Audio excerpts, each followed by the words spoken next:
小的却直面风雨，独行使命，留下坚定背影。乘风吧，长夜一线之隔的黎明，前行吧，未见之旅等待我们开辟，续战吧，见证光明爱用交织搏击，守护吧，理想炙热如炬，倔强的光照亮了梦开启的方向，不再彷徨，那是你我此生的信仰，迷雾消散，找寻心底呼唤的答案，每一刻义无反顾起航。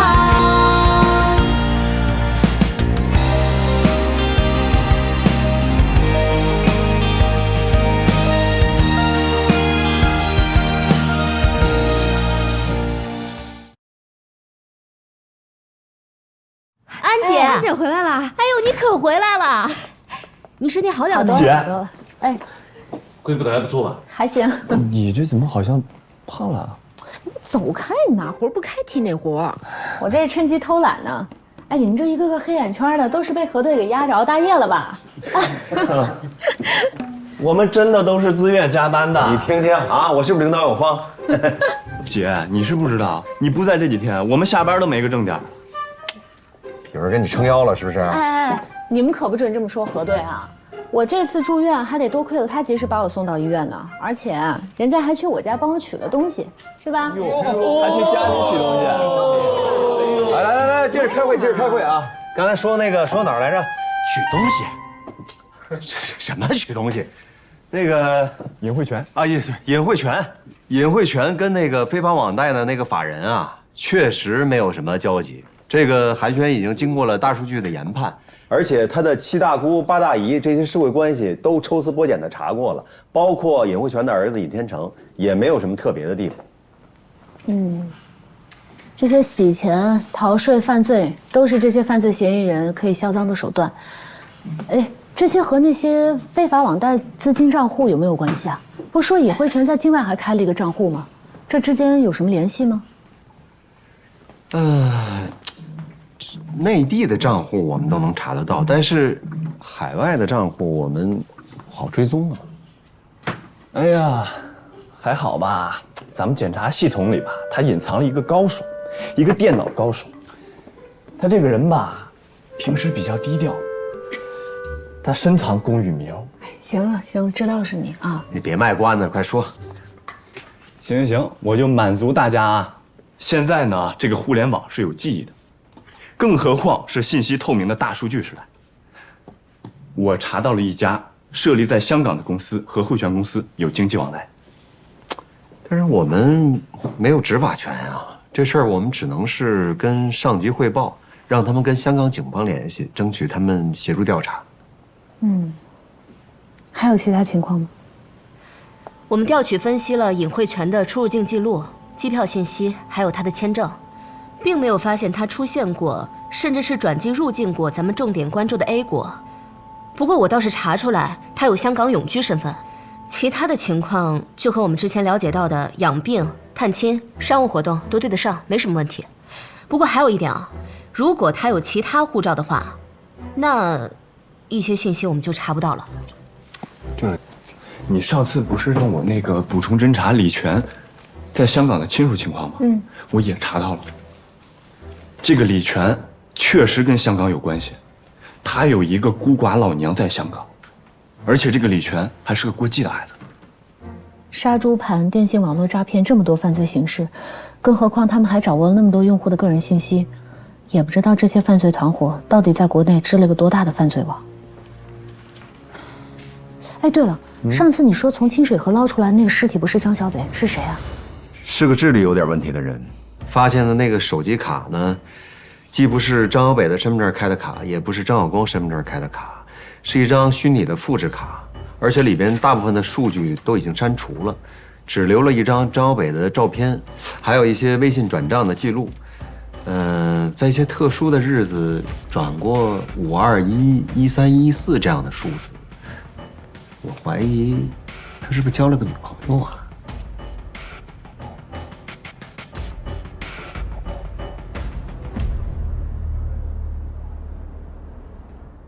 你们骗人，我老娘不会像你们说的那样。你以为你不供述犯罪事实，你们组织就会给你的家人养老送终吗？请不要用这么幼稚的方法对我，好吗？行，我不用幼稚的方式跟你说，我直接给你播放你母亲给你说话的录音。儿啊，妈知道你每次给妈的钱，就像他们说的，都是你诈骗来的。妈就是病死的了，也不会要你的一分钱。他们再穷，也不能没有脊梁骨啊！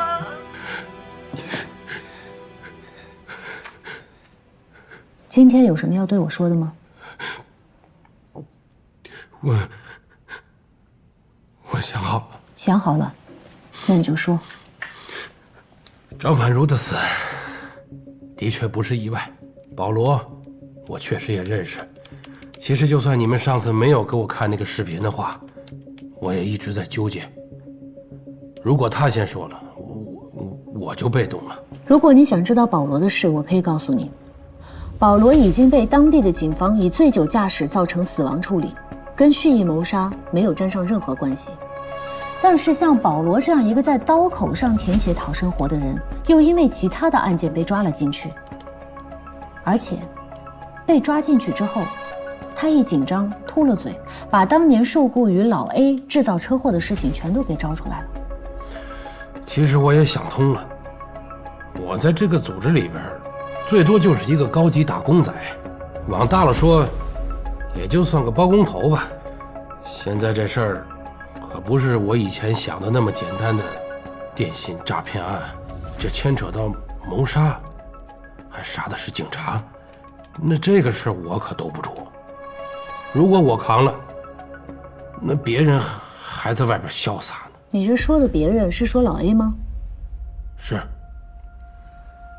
那为什么从你引渡回国到你被判入刑，你一直都没有提到过这件事？我这不是怕吗？我怕他们找到我，报复我。再说了，他们给了一笔安家费给我，你知道，干我们这一行最忌讳的就是反水。吐出老大的人，基本上都没有好下场。但是，他的事儿，我就知道这么一丁点儿。我想的话，这么一丁点儿对你们案情又没有什么帮助，我就索性不说了。再说，不管我说了什么，你们也抓不到他。你不是说你见都没见过他，你都不知道他是哪里的人，那你为什么就这么断定我们抓不住他呢？这样，今天我就把知道他所有的事情告诉你们。但是呢，抓不抓得到他，你们自己衡量吧。这第一，他是哪个国家的人，我不知道。听我上线说，他好像是亚洲人，但也不知道他是不是中国人。这第二，他在欧洲、东南亚、日本有很多据点，他也不可能在一个地方常待着。第三，他跟其他的网络诈骗团伙还不一样，据说他还有很多产业，好像在 F 国有赌场，在欧洲还有酒店。这人真是闲得慌，搞这么多产业干什么呀？这第四，就是这个团伙的层级和人员，比你们以前侦破的案子复杂多了。这个我了解，你在当地就像是一个公司分公司的老大，而你上面还有另外一层人，而且你跟老 A 之间差了可不止一层，对吧？对，我是控制 A 国的，但是我们有很多像我一样的人，我们最多就是个组长，但是我们每个人的上面还有一个管理者，都是单线的，负责人才有资格联系老 A 的代言人。这个老 A 的代言人是个女的。你怎么知道这个信息的？有一次我的上线到 A 国来，我就请他喝酒吃饭吧。你知道咱们中国人都爱个面儿，喝多了我就带他到红灯区去了，给他选了一个，准备陪他。不知道他是喝醉了还是没有看上。哎呀，这个他跟我说了一句，这些欧洲的大娘们儿根本比不了我们的欣姐。欣姐？欣姐就是你刚才说的这个老 A 的代言人是吗？对，我就问他，欣姐是谁呀？他说在整个团队里边，只有欣姐一个人可以见到老 A。哦，我才知道，这个欣姐是个大美女啊。行了，回到正题，保罗是谁找的？怎么谈的？这事儿还真跟我没什么关系。这保罗是我介绍给我的上线，他就是做一些拿人钱财、替人消灾的事儿。我的上线把张婉如的资料传给我，告诉我这个事儿不用我管。他说他会在去华都的路上想办法除掉张婉如。我觉得这个事儿不关我的事儿，他要干什么我也管不着，不是吗？你那个姓周的上线已经上了国际刑警组织的红色通缉令，他被抓也是早晚的事。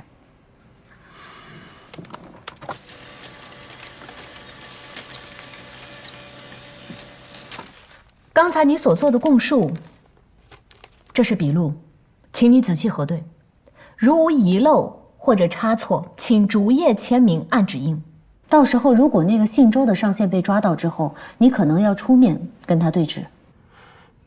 说实话，这个我看见张婉如这样就死掉了，我心里还真是挺难受的。毕竟我们一起工作那么久，又都是中国人。行，拿去给他确认吧。安检察官，我老妈……放心吧，她很好。你这次主动提供保罗的信息，我们一定都会记录在案，这对你的量刑有帮助。好好服刑。感谢政府，感谢。确认好再按手印。啊，好。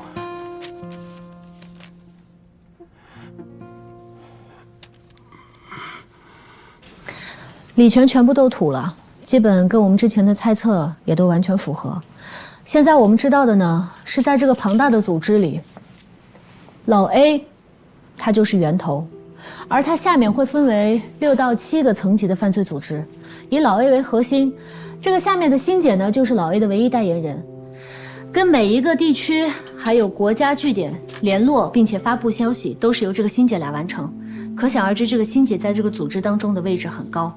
而这些地区，他们每个都有一个独立的负责人。而每一个独立的负责人呢，跟欣姐都是由单线纵向联系，很少会有横向的发展，这也确保了这个犯罪组织的安全性和隐秘性。这段时间以来，很佩服我们公安系统的同志们倾力的付出，能在这么短的时间之内理清这些线索和头绪，这也为我们723工作带来了很大的促进。但是呢，幕后的这个真凶老 A 现在还在逍遥法外，我们还是需要继续追查，也要辛苦大家了。安姐，照你这个分析的话，他们这个组织每多一个层级，那我们的侦破难度就成倍的增长。这话说的没毛病，但是我不怕难，我怕的是没有抓手。可是这个李全他透露的每一个线头都是一个抓手，我相信这是一个攻坚战，我们要比老 A 还要有耐心，才能够打败他。安检，通过我们和国际刑警组织联系确认，李全这个姓周的上线叫周思月。我觉得呀，咱们从这个人身上抓突破口靠谱。国际刑警组织一年发多少红通啊？他不是发了红通人就能抓得到。我们目前掌握的信息是，当年他从西班牙到了葡萄牙，又从葡萄牙去了瑞典，后来信息就断了。但是皇天不负有心人，我们查到了周思月的老家在吉林的长春，所以小贾，你明天就带队去长春查清他在国内所有的信息，我要求细到他小学是哪年入的队。啊，这么细啊！核对，给多长时间吧？1个星期，1个星期之后，你要像说评书一样介绍他的情况。得嘞，保证完成任务。有活干了吧？你也别幸灾乐祸了，韩轩。一会儿开始，你就把这些境内所有的网络犯罪信息全都梳理一遍，只要是能跟这个欣姐有过联系的，一个一个排查，应该很快就能找到新的线索。行，好嘞。我们现在了解的情况越多，我们的话题也就绕不开这个所谓的欣姐。不光是之前那些嫌疑人交代的情况，包括上次电信那个案子，根据公安机关的追查，那个非法猫池的上游确实跟这个欣姐有着千丝万缕的联系。郭姐，你再看看这些照片，这个人在 F 国神通广大，据说是在海港城地区搞电信网络诈骗的 No.1， 尤其是咱们中江省，更是受害的重灾区。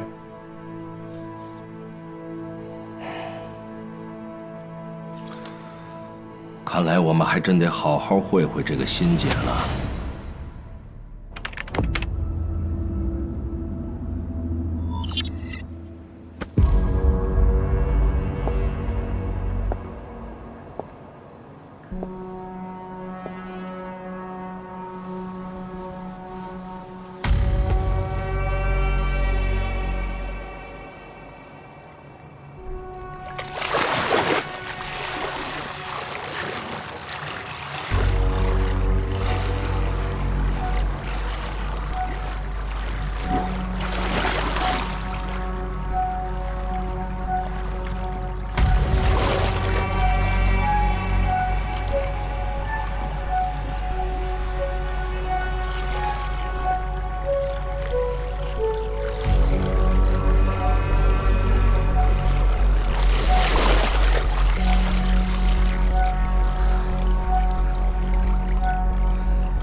那拜托你了啊，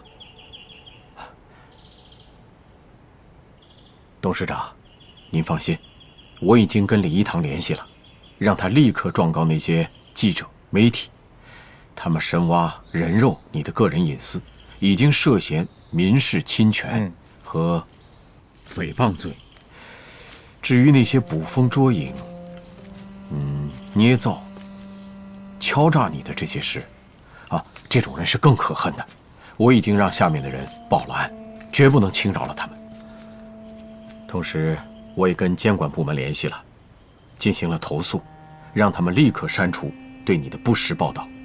另外，我也跟一些权威媒体和大 V 进行了沟通，让他们呢写一些关于你的艰苦创业史，还有做慈善、做公益活动的事，把矛头引向一个正面的话题。对对，但是，董事长，我有一点不太明白的是，我知道你想说什么。从这件事情的源头，你都是非常的感兴趣，有鼻子有眼的，而且所有的事都对得上，包括汇泉的几次风波，甚至这次警察来调查我的时间、内容、方式都了如指掌，我都有点相信了。真真假假，假假真真。但我觉得，这帮人肯定是别有用心，他们是有计划、有组织的针对您，以达到他们想要的目的。看来他们这次还真是调查我了。但是他们随便的把事情向外披露，这是他们的错误。想人肉我，那也不是那么容易的。想在我们家族搞出深层的调查，那也不是一般人能够做到的。会不会是有这种可能？那就是属于办案人员利用职务之便，掌握了一些关键的信息之后，卖给了媒体。也有这种可能，但是国家工作人员出售、提供信息，那是要承担相关的法律责任的。啊，是啊，那许市长不是非常关心我们企业的发展吗？那回头向他汇报一下，请他代为向相关部门反映反映。啊，啊。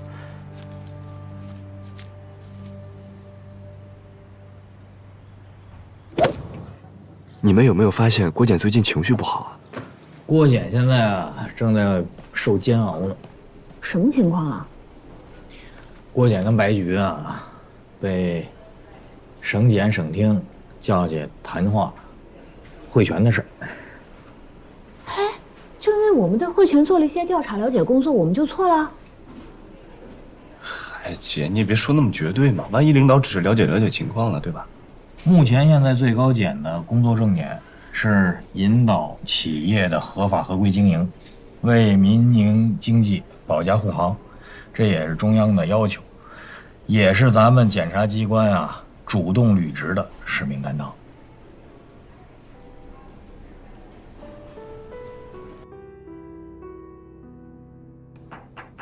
报告。好，进来。好，快。请进，坐吧。哎，坐啊，坐啊。二位领导，我们听说了，您二位替我们扛雷了，谢领导对我们的信任和对我们工作的支持。这小子真会说话。啊，是这样啊，鉴于现在网络犯罪呈快速上升趋势。指挥中心高层对这件事非常重视，特别下了最新指示，集中所有的优势资源，为这次特别行动保驾护航。这次呢，一共是兵分3路，分别是东南亚3国。另外，由于723专案取得了突破成功，而且所有的线索都指向 F 国，上级领导特别指示咱们723专案组也参与此次行动，由检察官来负责国际司法协调。目标 F 国。宛如同志当年留给我们的记忆和教训，都是深刻的。所以这一次，你们一定要谨慎，再谨慎。我和郭检已经商量过了，境外行动小分队由你们2个人共同负责，至于成员，你们可以自己协商确定。工作纪律4点：一，不管出现什么样的情况，你们必须要首先绝对保障自身的安全。我要你们每个人都毫发无损的回来。郭检，好，我就强调2点啊。首先，这是一次跨国行动，所以一切都要合法合规，不要节外生枝。具体呢，由你们2位来负责掌控。另外一个就是，你们一定要明确。你们只是先遣小分队，只需要完成自己分内的工作就可以了，搜集证据，锁定犯罪嫌疑人。至于说抓捕、遣返，这些事儿都由国内的指挥中心和当地政府来沟通，由当地的执法部门配合你们行动，明白了吗？明白了。请领导放心，我们保证完成任务。祝你们旗开得胜，马到成功。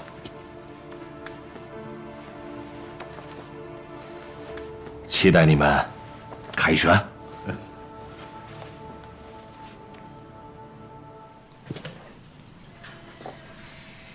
我们把这个723专案的重要节点再跟你们同步一下。现在呢，根据所有723专案在服刑的人员同步跟我们说过，确实是有老 A 这个人，但是呢，他们谁都没有见过，而且也只是听欣姐跟他们提到过，所有的命令也都是通过欣姐来传达。现在我们就在高度怀疑，到底是不是有老 A 这个人，又或者说老 A 跟这个欣姐是不是同一个人？毕竟现在犯罪分子他们的智商还有脱罪的手段也都非常的高。这个欣姐到底是不是老 A， 我们不得而知。但是就我们目前侦破的系列网络案件的幕后黑手，都直指 F 国，直指 F 国的钱田新。但这个钱田新到底是不是周思月的上线新姐，还需要我们进一步的证实。怎么又是 F 国啊？那里的技术还有设备不是很老旧吗？怎么还能在国内进行大肆的网络犯罪，还屡屡得手，太猖狂了吧？对了，我跟安妮商量过了，这次去 F 国就由我们4个作为先遣小队。等会儿，谁4个？他好像不想去。去，我能出国了呗？行了，你刚说的没错，这些犯罪分子他们现在靠的不是技术，而是每个国家之间的法律差异。他们之所以能够在国外明目张胆、肆无忌惮，也是因为每个国家他们对于赌博行为的监管方式是不一样的。这次我们要在异国他乡办案，除了要适应当地的一些法律之外，也要找到这些犯罪嫌疑人确切的犯罪证据，经过双方司法好好的沟通，有效的沟通，把这些犯罪嫌疑人给引渡回国。这个难度确实不是一般的大呀。我们再说回723的案子，刚才核队也已经跟我同步过了，霞甲那边呢也在继续调查。目前我们已知道的情况就是，周思月她身世非常的凄凉，她的母亲是未婚先孕把她生下来了，后来又被家里人赶出来，母子2人四处漂泊，最后也不知道去了哪里。小甲已经拿到了她第1代身份证的存档照片，有一个重要的线索就是她的左眼角下面有一块比较大的胎记，不过她应该是没有拍摄过第2代身份证，因为在全国公安内部系统没有找到她的电子存档。而且，我有个问题。你说。咱们去 F 国能下海游泳不？也行啦，我刚才就没说你，我们是去工作，不是去玩的。我再重申一下我们的纪律，一定要绝对保密，包括对专案组其他成员。明白。明白。散了吧。就知道玩。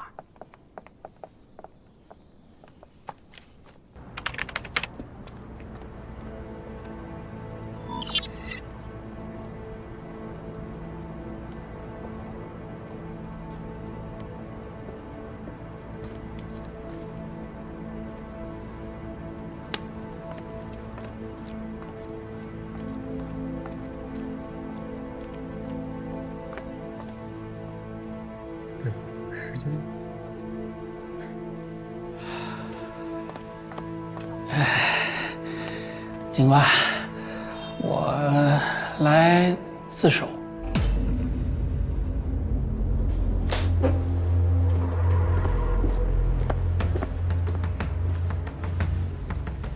你怎么了？我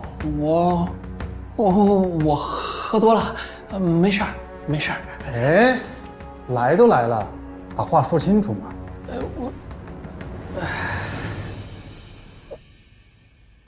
说吧，你的事儿瞒也瞒不住，还有什么我们不知道的情况？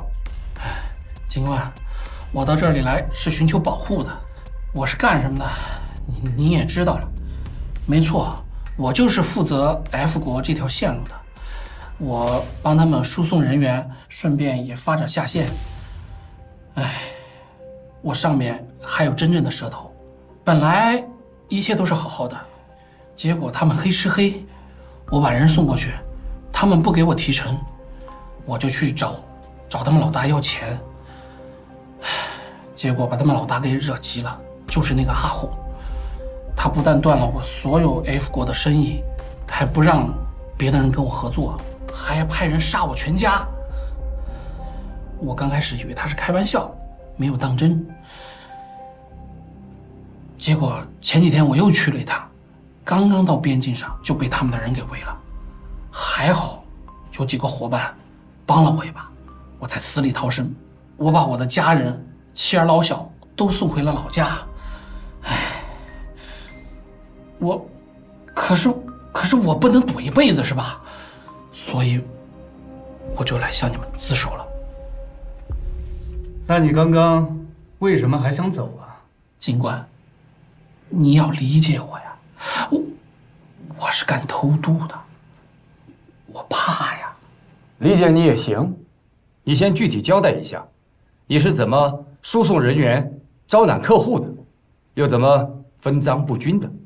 警官，我都说。老飞啊，就你事儿多。你现在吃的这碗饭，还是我赏给你的。赚钱，赚自己该赚的那份儿，别有命赚，没命花。胡哥，咱说好了的，普通偷渡客我抽1成，哎，另有他用的我抽5成。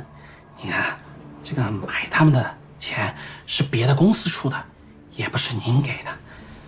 哎，万一他们卖了器官，要是死了，我的风险就变大了。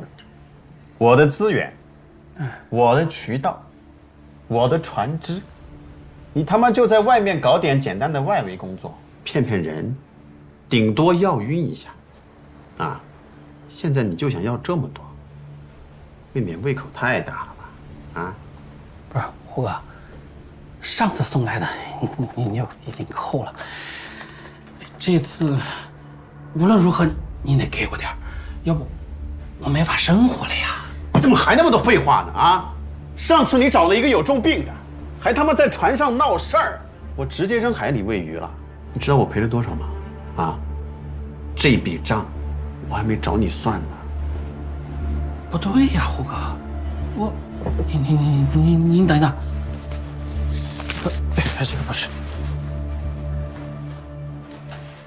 啊，哎，这个你看上次的名单我带来了，哎，你看，胡哥，上次5个都是年轻的呀，哎，李爽、林小萌，还有张小北，我他妈说有就有，飞哥，别给脸不要脸。以后让我再热在岛上看见你，小心我杀你全家！滚！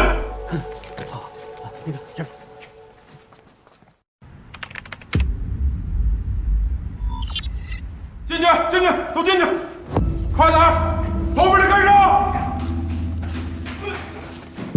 快点进去。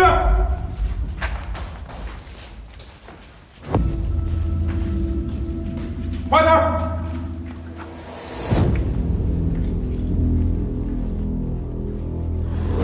臭死了！让他们马上洗个澡，都给我听好了啊！一会儿把身份证、手机全部放在箱子里面。这是为什么呀？为啥？这就是规矩！你来公司就要守公司的规矩。这是什么地方？你们来干什么？你们不知道吗？收，快点，快点，放下，交出来，快点，交出来，交出来，快点！你藏什么？放进去！藏什么？放里！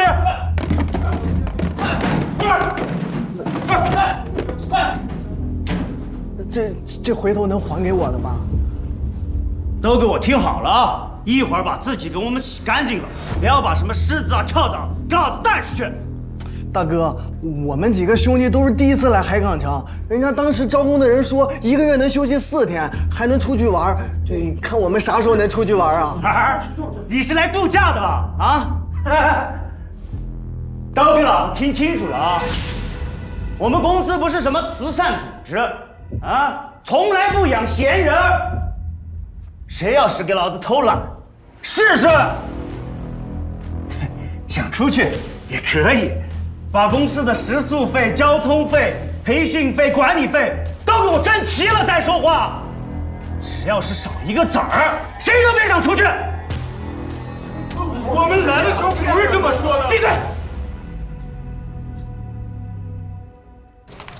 总而言之，言而总之啊，话术虽然多，但是万变不离其宗。你们都知道，男人需要什么吗？都是男人。有些人说，男人不需要情跟色吗？是，但是从某种角度说，你换一个深层次角度去理解它，男人其实最需要得到的是认同感。但是你要知道，不同的男人。不同阅历、不同身份，他对认同感的这个了解是不尽相同的。比如说，中年男人，他对那种情意绵绵、无依无靠的小女生的依赖特别有认同感。但是你要到了这个刚出社会的年轻人，他们对成熟女性和优秀的女性的那种赞许，敢青睐，最感冒。所以，如果你们可以伪装成这些不同的女性，那搞定这样的男人，那就是时间的问题。另外，你们手上是不是有这本小册子？看一下啊，里面都是有针对不同的女性、她们的年龄、她们的身份，给你们的一些不同的话术，还有针对不一样的人可能会遇到向你们提出的各种各样的问题，做一个正解的解答的呈现，照本宣科，绝对没有问题。照本宣科，这能行吗？不要质疑我们的专业性，我们这可是心理专家，还有优秀的市场营销总监级别的人，给我们规划的话术跟剧本，而且定期更新。另外，你们手上有你们要负责的那些人的一些精准信息，包括他们的家庭、年龄、身份、姓名，精确到他们家庭的成员的名字都有呈现。这可是我们的高层在最初的时候为我们打下的坚实的基础，用对它，事半功倍。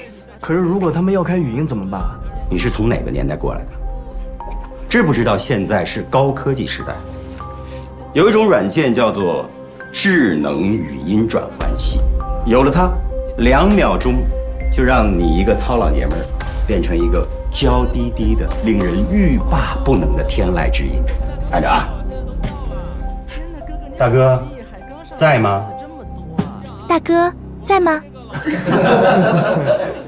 很简单吧？所以重要的是，要好好的学会这本话术，用对它，你们就是优秀的。好好看看。再来一次，我们肯定能赚回来的。好，非常好，非常好，到老二了，朋友们，多亏了哥哥们啊，谢谢哥哥们。来，安妮，你最喜欢的李氏秘制蘸料。谢谢啊。安妮，你跟肖总这两个怎么样啦？哎，你要不提这茬，我还真想不到啊！你们俩真的是在瞎搞哎！我先表明我的态度，肖总他人非常好，各方面都很优秀，但是我对他没感觉，你们就别再撮合我们俩了，会尴尬的。不是，你别让我着急行不行？我以过来人的经验告诉你，肖总绝对是优质黄金单身汉，你过了这个村可就没这个店了啊！哎，你这话怎么说的呀？我们安妮也很优秀的，好吧？再说了，安妮都说了没感觉，这事儿没感觉，再优秀也没用。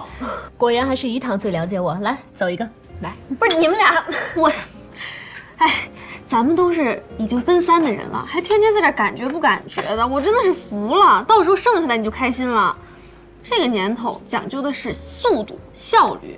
想想我当年跟永刚，我们俩可是第2面的时候就已经接吻了，然后第7面的时候我们就已经……哎，行了，打住啊！公共场合这事儿你已经说很多回了，你注意一点儿，别再说细节了。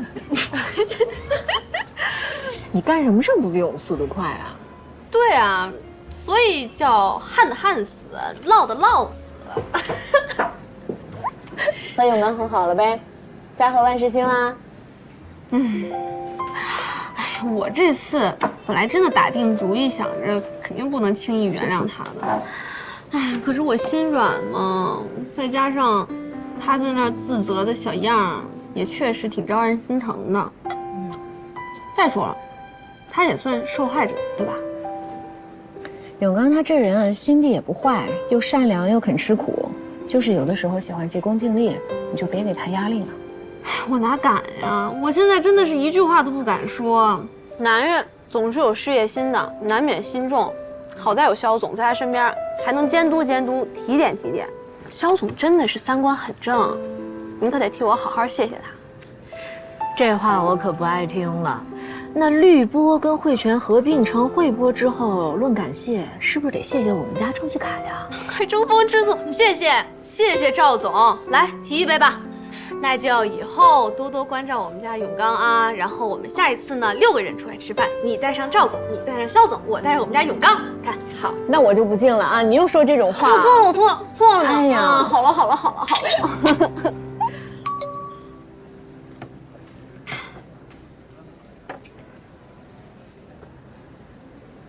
我去打个电话啊，你们先吃。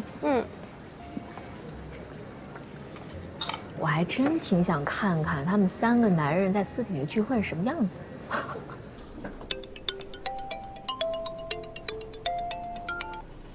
喂，哎，何路远，你刚发那短信的事情，你确定吗？我也是刚收到的消息，应该8、9不离10。那要是真的话，我们这次去的工作性质可就完全不一样了。你现在在哪儿？我在医院呢，小美她爸不吃饭，我来看一眼。你怎么不早说呀？我现在马上过去，你等我一会儿啊。张叔，您给我个面子，多少吃一口啊！我不想吃饭，你现在给我出去！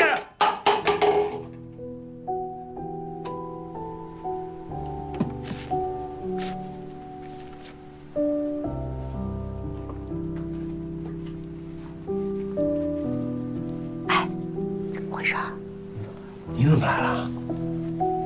怎么样？张叔不吃东西。张叔，您好，我叫安妮，我是婉如师姐的师妹，我们之前见过的，您还记得我吗？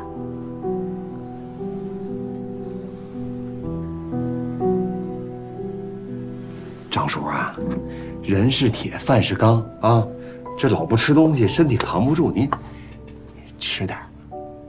我吃什么饭？我不想吃。我就是个该死的人了。宛如人向我走了，小北又闹出这么大的动静。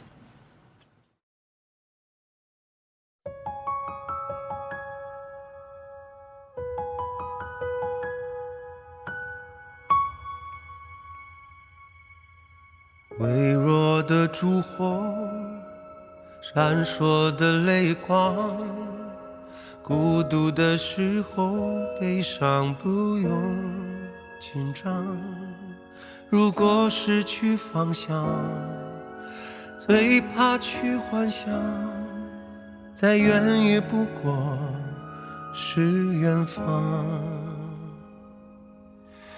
汗水很失落，落下都冷了，这是一段被人遗忘的时光。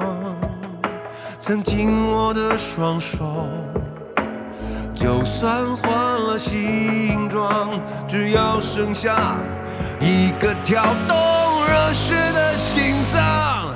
暴风雨很漂亮，可以自由的疯狂，也许这更像是命运乐章。总有天会晴朗，会风轻云长，成为回忆之后去欣赏。汗水很失落，落下都冷了，这是一段被人遗忘的时光。曾经握的双手，就算换了形状，只要剩下一个跳动